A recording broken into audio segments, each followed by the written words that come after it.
Now, ebook readers are quite popular these days, and recently a Canadian company called Kobo launched some options for you guys. So next up is Vani Agarwal, who gets you a review of the new Kobo Glow. This winter, if all you ebook worms thought that Kindle is the only option available in the market, wait a minute. This is the new Kobo Glow. Kobo has launched 4 new e-readers in the Indian market. But before I give you a 360 degree of this e-reader, let's have a quick look at the design elements.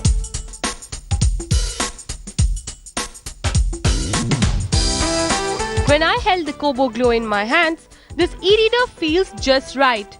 The design primarily is minimalistic with only 2 buttons on the body, since it works on the touch technology. The interface is pretty similar to its other Kobo siblings of Kobo Touch, Kobo Aura HD and Kobo Mini. The only difference is the quilting at the back that makes it harder to slip, although the matte surface makes it susceptible to stains and patches. So far, the e-reader seems to fit right in my bag, but does it work equally well? Let's have a look. Kobo Glow has a 6-inch XGA Pearl e-ink touchscreen that gives you a contrast range very close to Kindle Paperwhite. With a 1024x768 resolution in a 16-level grayscale that makes 167 ppi, it's quite decent. The screen is lit from top down with a built-in comfort light technology. The light is cast evenly across the display with a very soft glow for reading in the dark. The text does wash out though when the brightness is at its max.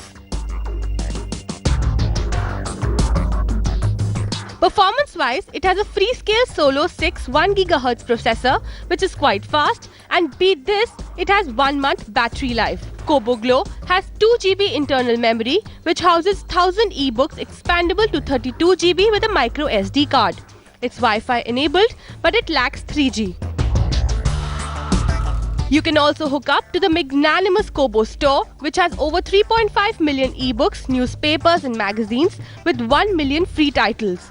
In case you want to put a book of your own, it supports all major file formats like EPUB, PDF, TXT, HTML, RTF, CBZ and CBR. My e-reading experience with Kobo Glow has been solid and satisfactory. It is priced at 11,999. That seems to be overpriced. But for any book lover, I will say it's a must-have, so go for it.